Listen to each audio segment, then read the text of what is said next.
안녕하세요. 국어 강사 이정권입니다. 벌써 1월이 시작한 지 꽤 됐죠. 저도 새로운 학원에 출강도 하고 또 올해 스타트 해가지고 학생들 과제 관리하랴, 질의응답하랴, 또 새 수업 준비하랴, 콘티 짜랴 여러 가지 하다 보니까 유튜브 영상 찍을 시간이 없었는데 오늘은 제 학생들이 많이 질문하는 것들에 대한 대답을 하다 보니까 이거 유튜브 영상으로 찍으면 도움받을 사람들이 좀 있지 않을까? 라는 생각을 가지고 하게 되었습니다. 바로 책과 관련된 이야기인데요. 먼저 이거를 왜 하게 됐냐면 여러분들 우리가 글을 읽는 환경이 점차 줄어들고 있습니다. 물론 여러분들 시험지나 문제집들을 되게 많이 보시기는 하겠지만 우리가 일상생활적으로 봤을 때 수능에서 다루는 정도의 수준 높은 글 혹은 호흡이 긴 글들을 볼 환경 자체가 별로 없어요. 저만의 검색하면은 유튜브에서 되게 많이 검색하고 쉴 때도 유튜브, 쇼츠 뭐 이런 것들 위주로 소모를 하다 보니까 특히나 여러분들은 더 어때요? 인스타그램이라든지 웹툰, 웹소설 다들 호흡이 좀 짧은 글들이고 아무래도 시험에서 주로 다루는 문장들과는 뭐 어휘나 이런 부분들까지도 거리감이 있다 보니까 여러분들의 글 읽는 능력이 자꾸 줄어들기만 합니다. 그리고 정말 신기한 거는 여러분들이 시험 때를 대비해서 많은 지문들을 보시지만 그거를 볼 때는 또 문제 푸는 데만 온 신경을 쓰시기 때문에 이거를 독서, 글 읽는 개념으로 보기가 좀 어려운 것 같아요. 그러다 보니까 많은 친구들이 저한테도 선생님 전 글 읽는 속도가 잘 안 늘어납니다. 글을 읽으려면은 무조건 저는 일정 시간을 투자해야 되는데 어떻게 해야 빨라요? 혹은 선생님 저는 과학 지문이 너무 싫어요. 나오면은 무슨 말인지도 이해가 잘 안 가고 어떻게 해야 될지 모르겠어요. 같은 맥락으로 뭐 경제라든지 법이라든지 여러 가지 그 글들에 대해서 어려움을 겪는 친구들이 되게 많습니다. 그래서 이런 것들은 물론 수업에서 뭐 접근 방법을 배우고 글 읽는 것들 구조화시키고 여러 가지 방법들이 있겠죠. 그래서 그런 것들로 주로 수정을 해나갈 수 있지만 여러분들이 그 속도를 더 빠르게 만들기 위해서는 활자, 그러니까 글을 많이 접하시는 건 너무너무 좋습니다. 그리고 당연히 그 글은 양질의 글일수록 더 좋겠죠. 그래서 오늘은 여러분들에게 읽기만 해도 정말 국어 실력에 도움이 되는, 더 정확하게 말하면 수능 국어 실력에 도움이 되는 책 몇 권을 추천드리려고 합니다. 그럼 가보도록 할게요. 먼저 왜 책을 읽어야 되는지를 간략하게 설명을 드리고 가겠습니다. 대부분의 경우에 학생들은 아마 이 두 번째 써 있는 배경 지식을 까는데 목적을 가지고 글을 보는 게 아니냐라고 생각하실 수 있을 것 같습니다. 물론 글을 읽으면서 내가 그 소재에 대한 어떤 정보를 얻고 내용을 얻음으로써 그것과 관련된 것들이 시험에 출제가 됐을 때 내가 알고 있는 것들로 문제를 풀 수 있다라는 어떤 배경 지식의 측면도 무시할 수는 없겠죠. 다만 여러분들이 준비하시는 수능 시험은 굉장히 다채롭고 폭넓게 소재를 정한다는 점이에요. 그러니까 과학만 하더라도 우리가 선택 과목으로 보는 물리, 화학, 생명, 지구과학이 있고 각 파트 내에서도 또 되게 세세하게 분야가 나눠지고 소재도 엄청 많잖아요. 그러다 보니까 단순히 이걸 우리가 배경 지식의 측면으로 커버가 가능한지 생각해보면 솔직히 일부 파트를 제하면은 그렇게 직접적으로 배경 지식으로서의 역할은 없습니다. 그러니까 배경 지식에 대한 정의를 좀 명확하게 하셔야 될 것 같아요. 그래서 오히려 저는 더 중요한 거는 위에 제가 둔 독해 친숙성입니다. 그러니까 쉽게 말하면 내가 글 읽는 것 자체가 익숙해지는 것들을 말해요. 그러니까 시험을 위해서 글을 보고 문제를 풀기 위해 지문을 보면은 우리는 그 글을 자연스럽게 읽지 못하고 특히나 이제 수능을 준비하면 어때요? 되게 다급하게 읽게 되잖아요. 그래서 생각해야 되는 것들, 내용을 받아들이는 것들보다 급급하게 읽다 보니까 내용 정리도 잘 안 되고 이게 독해 습관으로 좀 이상하게 자리 잡혀요. 그래서 제가 보면 기사라든지 책을 볼 때 읽는 방법과 본인의 어떤 습관적인 글읽기랑 시험 문제를 풀 때 지문을 읽을 때 독해가 완전 다른 친구들도 있어요. 물론 이게 좋은 쪽으로 더 특화되게 가면 좋겠지만 그렇지 않고 시험 때 막 하면 이러면서 횡설수설하면서 글을 보는 경우가 더 많은 것 같아서요. 요 독해 친숙성이라는 걸 높이는 게 1차적인 목표이다. 그래서 긴 호흡의 글, 그리고 글의 구조를 자연스럽게 글을 읽으면서 이 글은 이런 식으로 진행이 되는구나 라는 것들을 익히는 것들이 오히려 독서에 도움이 된다고 생각을 해요. 그래서 독해진 속성의 가장 핵심적인 세 가지 속성이 뭐냐? 글의 흐름을 쉽게 파악하는 거. 이거는 정말 제가 본 수업 때도 중요하게 여기는 건데, 내가 글을 읽으면서 이 글이 이런 식으로 진행되고 있고 이후에도 이렇게 흘러갈 가능성이 높구나라는 거 계속 인지하면서 본다기보단 글을 보면서 자연스럽게 파악이 돼야 되는데, 여러분들도 어떤 쉬운 글들을 보시면 이게 쭉 물 흐르듯 읽히는 경우가 있을 거예요.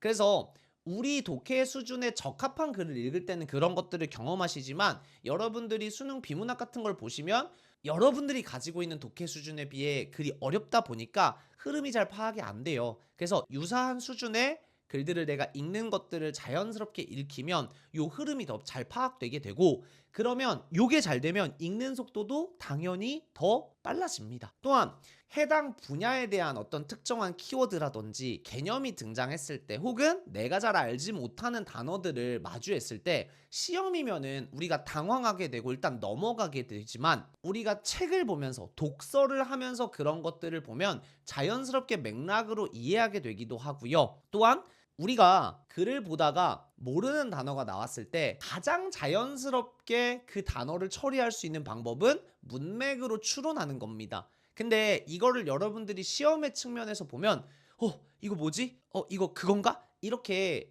되지만, 여러분들이 독서의 측면에서 해당하는 단어들을 보게 되시면 자연스럽게 더 문맥 추론을 내가 하려는 시도가 없다 하더라도 이런 뜻인가 보다, 이런 의미인가 보다 라면서 자연스럽게 익히게 될 수 있어요. 또한 앞에 이 두 개를 하면서 글을 읽다 보면 글의 구조가 이렇게 되어 있고, 따라서 지금 이걸 말하고 있는 요 문장이 의미하는 바, 즉 세부 요소가 명확하게 무엇인지를 여러분들이 파악할 수 있게 됩니다. 그래서 이 독서의 목적을 1차로 두되 당연히 배경 지식에 도움이 되죠. 근데 이 배경 지식이라는 것도 내가 글로 읽은 것들이 시험에 나올 거야, 그러니까 그때 도움받을 거야 개념보다는 두루 사용되는 해당 분야의 어휘나 개념어들을 익히는 것들은 도움이 될 거다, 이런 거죠. 그래서 예를 들면은 뭐 동양 철학으로 봤을 때 경물치지다 이런 것들 되게 많이 나오잖아요. 이와 기의 이기론 같은 것들 여러분들 기출문제 몇 번만 풀어보셔도 나올 텐데, 빈출되는 것들에 대한 개념을 비문학 지문을 통해 익히는 것도 좋은 방법이지만,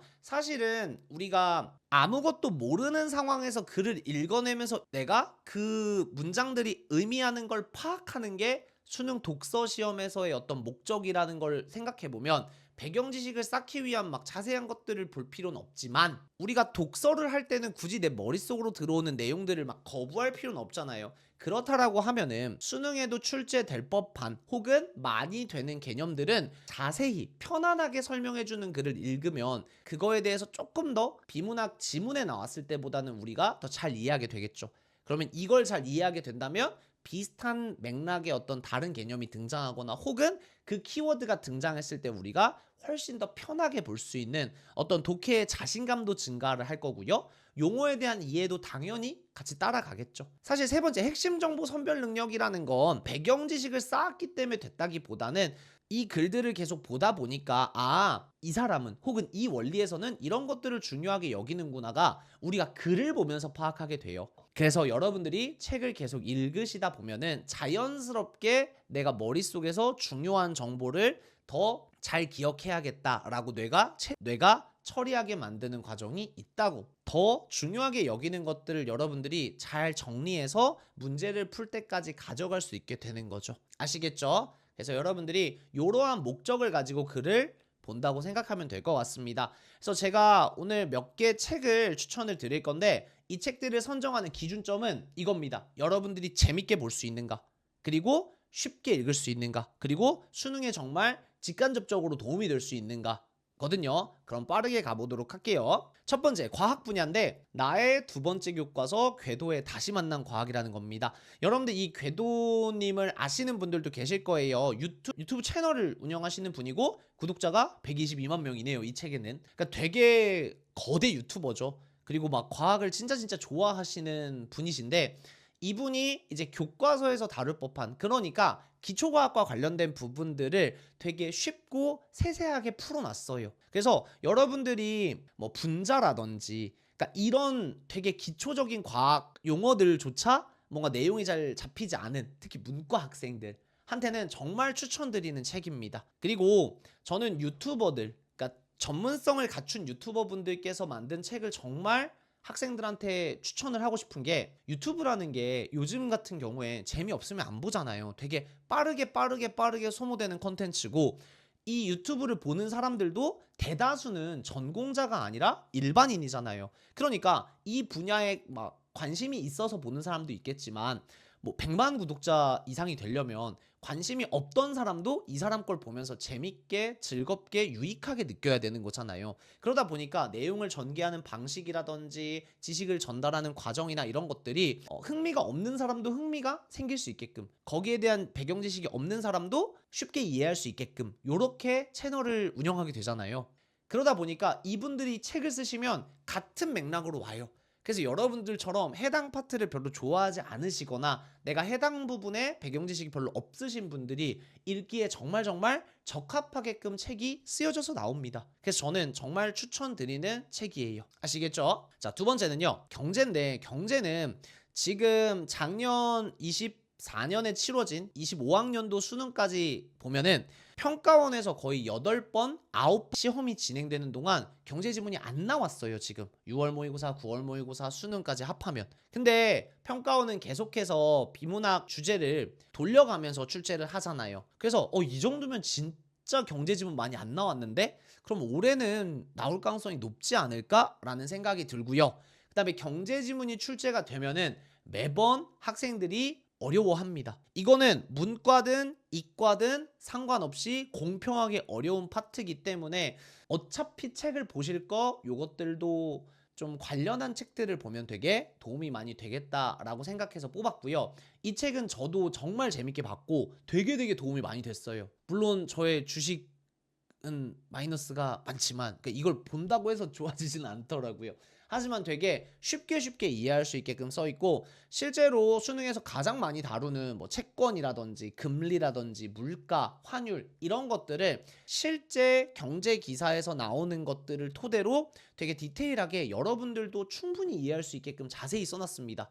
그리고 목차가 되게 많은 책이라 이거는 처음부터 쭉 안 보셔도 괜찮아요. 그냥 내가 시험지에서 봤던 것 같은데 이 내용 뭐였지? 이 내용은 어떻다는 거지? 이런 식으로 접근하셔도 돼요.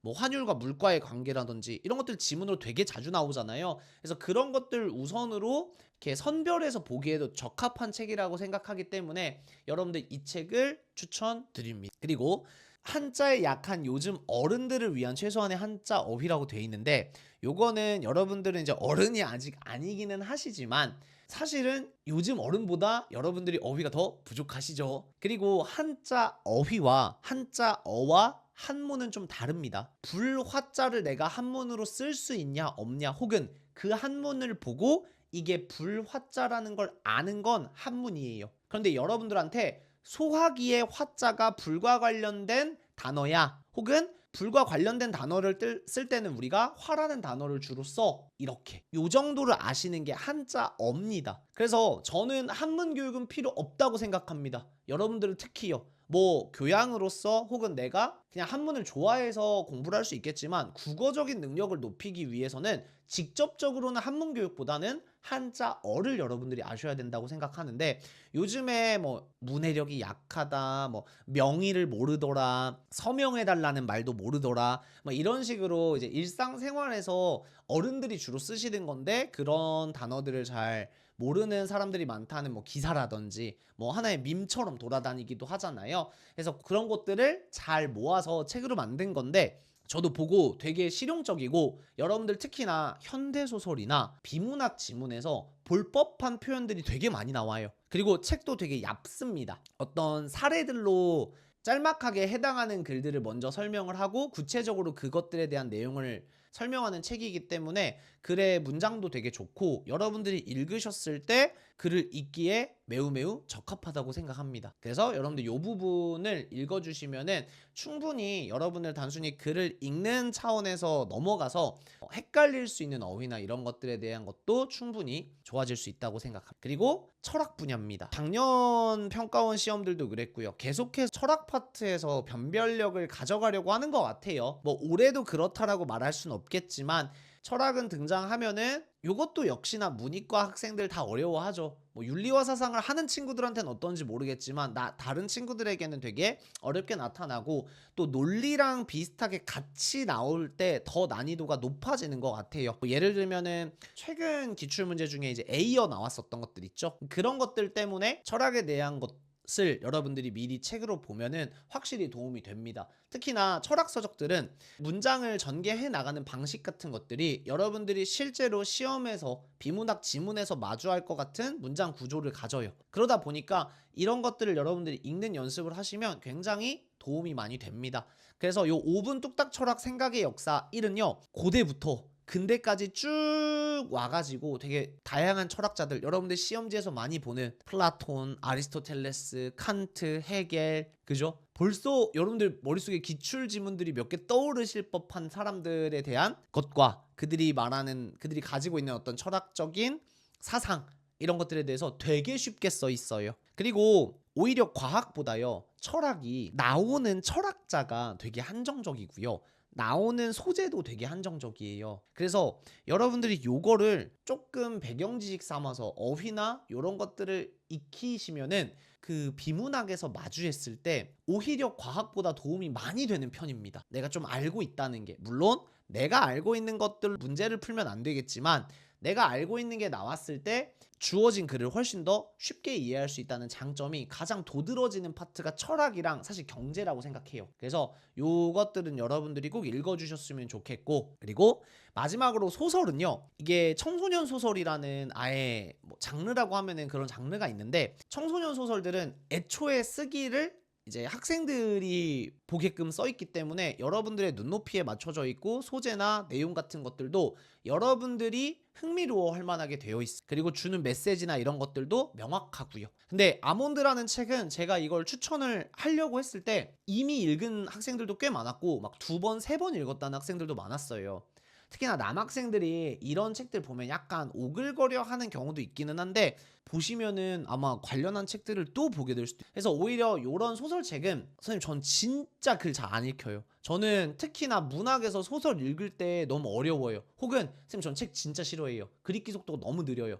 그래서 앞에서 말씀하신 그런 뭐 경제기사 300문 300답 두 번째 교과서 과학책 이런 것들 5분 뚝딱 철학 이런 거 저는 보기도 싫고 사도 안 볼 것 같아요.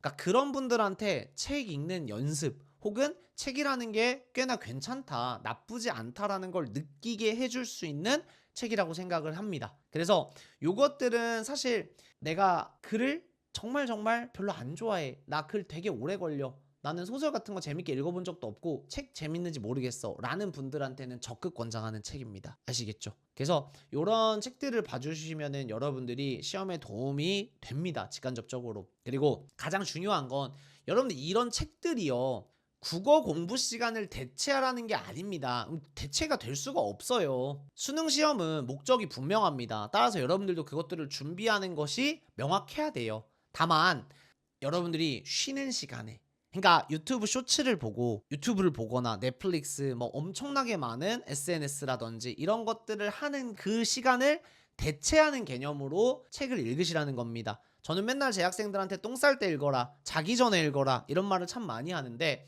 여러분들이 그런 영상이라든지 SNS 매체들을 계속 보게 되면은 재밌잖아 나도 인정해 재밌게 되니까 어때? 계속 보게 돼 계속 보다 보니까 어때? 앞에서 말씀드렸던 그런 글과 좀 멀어지고 독해력이 떨어지고 긴 글을 못 보게 되고 ADHD 마냥 집중력이 떨어지는 이런 것들이 오잖아요. 그리고 특히나 자기 전에 오늘 하루 열심히 공부했으니까 내가 좀 쉬어야겠다 하면서 유튜브 보잖아요. 근데 여러분들 유튜브는 항상 뭐라고 하는지 알아? 보면서 아 자야 되는데 이런다? 근데 여러분이 만약에 자기 전에 책을 보잖아 그럼 이제 어때? 아 자야겠다 하고 자줘요. 그러니까 늦게 자는 것도 방지가 되고 여러분들 아시겠지만 수면을 취하면서 단기 기억이 장기 기억으로 바뀝니다. 그리고 여러분들이 자기 직전에 읽은 것들은 자면서 또 어때? 장기 기억으로 갈 가능성도 높겠죠. 그래서 여러분들이 책을 진짜 자기 전에 보시면 내용이 내가 얻었던 것들, 생각했던 것들이 나한테 더 오래 남게 돼요. 아시겠죠? 그래서 웬만하면 특히 고3 분들은 여러분들이 책을 가까이 하시는 게 내가 노력하지 않아도 국어 부분에서 좀 더 좋은 결과를 만드는데 도움이 된다 이겁니다. 아시겠죠? 그러니까 꼭 주세요. 혹시 반응이 좋으면 다음 영상 혹은 다음 추천도 한번 해보도록 하겠습니다. 그럼 안녕.